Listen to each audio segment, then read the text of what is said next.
Vamos abrir o nosso consultório médico hoje para falarmos de aterosclerose com o Dr. Manuel Oliveira Carrageta. Sr. Doutor, muito bom dia. Também temos aqui como nossos convidados, e são casos para analisarmos, o caso do Alexandre Graça e do Dário Moura. Sr. Doutor, devemos dizer aterosclerose ou... Será que estamos a falar da mesma coisa quando dizemos arteriosclerose, arterosclerose ou aterosclerose? Ou estamos a falar de coisas diferentes? Sim. Normalmente é aterosclerose. Sim. A aterosclerose, que é a doença das artérias. Há uma terminologia que é arteriosclerose, que por vezes se refere a lesões das pequenas artérias, mas a doença em si é a aterosclerose. Aterosclerose. E porquê é que surge essa doença das artérias? Isso resulta essencialmente do estilo de vida.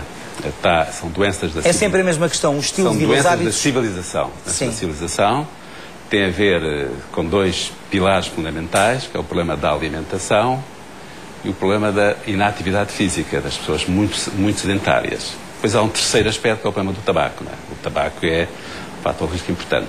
Portanto, na alimentação é combater as gorduras essencialmente. Algumas gorduras, portanto, durante os últimos 60 anos houve a ideia que as gorduras eram, digamos, os grandes inimigos da saúde eram as gorduras. Depois, mais tarde, foi com o estudo dos 7 países, em que foi analisado em várias zonas do mundo qual era a relação entre o consumo de gorduras e a existência de doença do coração. E verificou-se que havia zonas do mundo, nomeadamente no Mediterrâneo, os países mediterrâneos, portanto, Espanha, Portugal, Grécia, etc., em que havia um grande consumo de gorduras e, apesar de tudo, a taxa de doenças do coração era realmente baixa. Porque era o consumo do azeite, essencialmente. É a dieta mediterrânica, não é? Então hoje, é exatamente isso. Então hoje sabe-se que existem gorduras boas e gorduras más. As gorduras más são as gorduras saturadas, essencialmente as gorduras animais, que existem na carne vermelha, existem nos produtos lácteos, quer dizer, nos laticínios gordos, obviamente. Isto quer dizer, peço só desculpa para derivar agora por segundos, quer dizer que devemos consumir leite meio gordo ou leite magro? Devemos consumir, de preferência, leite magro. O leite magro é um excelente alimento, é um dos melhores alimentos que há. O leite magro mantém exatamente as proteínas de qualidade do leite, mantém as vitaminas do leite. Sempre tive essa dúvida e agora para perceber. Quer dizer, elimina a gordura saturada. Portanto, temos um alimento perfeito. O mesmo, por exemplo, com os produtos derivados do leite, no caso os iogurtes, também devemos optar pelos iogurtes magros. O iogurte é um alimento extremamente versátil, é o mais versátil que se pode ver. Em primeiro lugar, porque o iogurte tem uma grande vantagem, é porque em relação ao leite, há imensas pessoas que são intolerantes à lactose. Com a idade, nós vamos perdendo a capacidade de digerir a lactose. No iogurte, as bactérias do iogurte vão converter a lactose em ácido láctico, que já é facilmente digerível. Portanto, nós ultrapassamos uma das dificuldades, que é o problema da intolerância à lactose.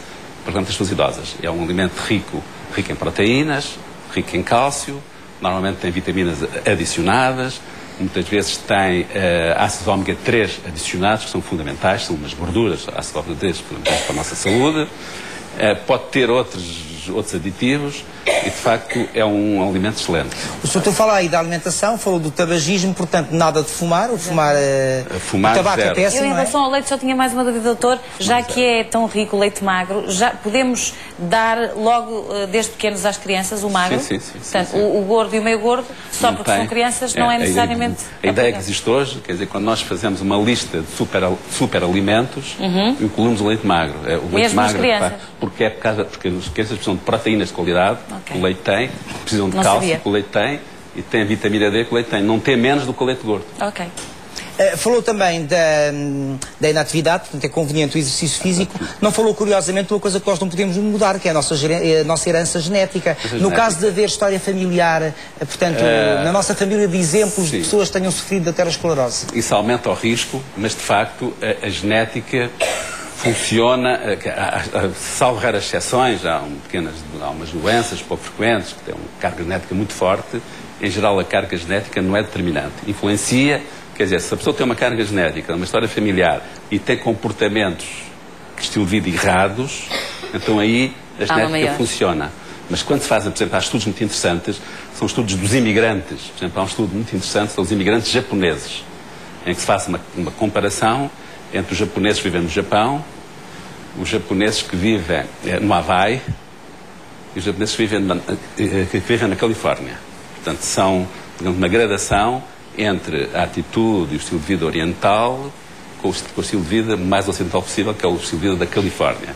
E verifica-se que... Os menos saudáveis são os da Califórnia. São os da Califórnia. Claro. Longe são da os hábitos Califórnia, os ocidentais. lá vai a meio, e os do Japão, que é o povo que vive mais. Não sei se sabem, mas o povo com melhor esperança de vida e qualidade de vida e com vitalidade são japoneses. Por isso é que se observa que as grandes empresas japonesas, em geral, são chefiadas por indivíduos com 80 anos e 90 anos. E estão ali no ativo. Estão no ativo, mantêm a boa cabeça. Não é só viver mais, é viver melhor. Com qualidade, não é? Dizer, com mais curiosamente, não sei se é um disparate que eu vou dizer, mas estamos a falar de uma doença que afeta maioritariamente os homens, pelo menos até uma certa fase, ou isto é um erro? Pelo menos até à menopausa, afeta sobretudo os homens. As mulheres têm uma certa proteção da parte hormonal, há uma proteção hormonal, mas depois há uma, digamos, as coisas equilibram-se, as mulheres começam a ter mais, porque deixam de ter a tal proteção hormonal. A partir do momento em que se está a menopausa, portanto, perde-se o estrogénio, aí já as mulheres correm risco. Já começam a ter mais, e depois, quando chegam ao fim da vida, às vezes as mulheres têm mais doença cardiovascular e morrem mais com doença cardiovascular do que os homens. Tem, doutor, agora um pequeno à parte, tem suscitado muita curiosidade, muita controvérsia esta oráculo, palavra que está no... É aterosclerose, está correto. Já ligaram, já vieram perguntar se é mesmo assim, se há um erro. Já colegas nossos entraram na regi dizendo é um grande erro, não. Está correto, aliás, já falámos aqui, foi a nossa primeira pergunta, qual a palavra correta, e se estaríamos a falar da mesma coisa. Está corretíssima a palavra que está no vosso televisor, aterosclerose. Temos aqui dois casos, vamos lá ver aqui o caso do Alexandre. Você que idade tem, Alexandre? Eu tenho 44. É um jovem. Não, mas isto é muito curioso, porque nós também habitualmente associamos a aterosclerose, portanto, a estas doenças das artérias, aí a partir dos 50 anos você... Não, mas eu tive já, precisamente há 10 anos. Era isso que eu queria perguntar, portanto você já teve ainda mais novo, tinha 30. Aos 34. Como é que descobriu? Como é que descobri?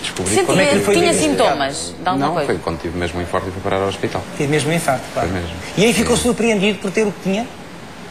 Não. Os seus hábitos alimentares, os seus hábitos de vida poderiam conduzir a esta situação? Não fiquei muito surpreendido porque eu já tinha alguns sintomas e andava a tratar-me. Que sintomas é que tinha?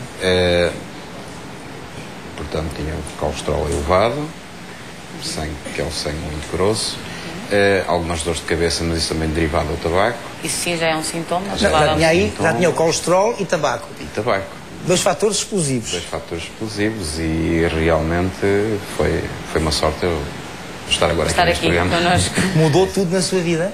Mudei, basicamente foi, sim, principalmente a minha maneira de alimentar. O que é que você cortou na sua alimentação? Cortei muito uma coisa que também acho que é muito importante, que é o sal. Passei a comer muito à base de grelhados. Diminuiu no tabaco? Conseguiu? Diminuir no tabaco. Não estás, olha o seu, já parece o Pinóquio. Olha o seu nariz a crescer. É que você disse assim, diminui, mas quando diminui no tabaco é logo. Eu fiz a pergunta que, apesar de alguns sustos, é muito complicado para as pessoas diminuir, porque é um vício. Quanto é que você fumava na altura do... Fumava 20 cigarros por... E agora fuma 24? Não. Fuma 15. 20? 10.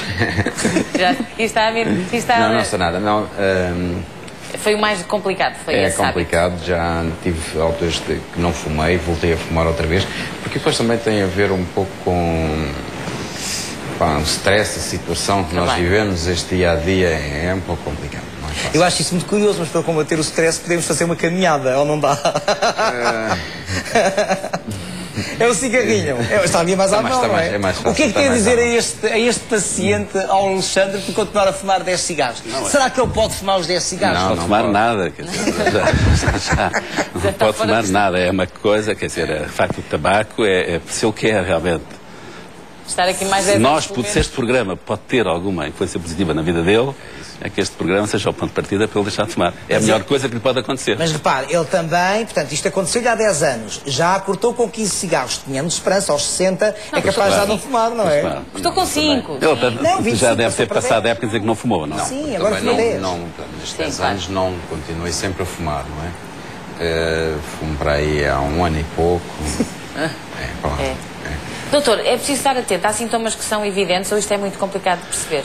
As doenças do coração, neste caso foi um infarto de miocárdio, é uma situação que pode surgir subitamente. 50% dos casos de infarto de miocárdio surgem sem o mínimo aviso. Não sei se será o caso. Sim.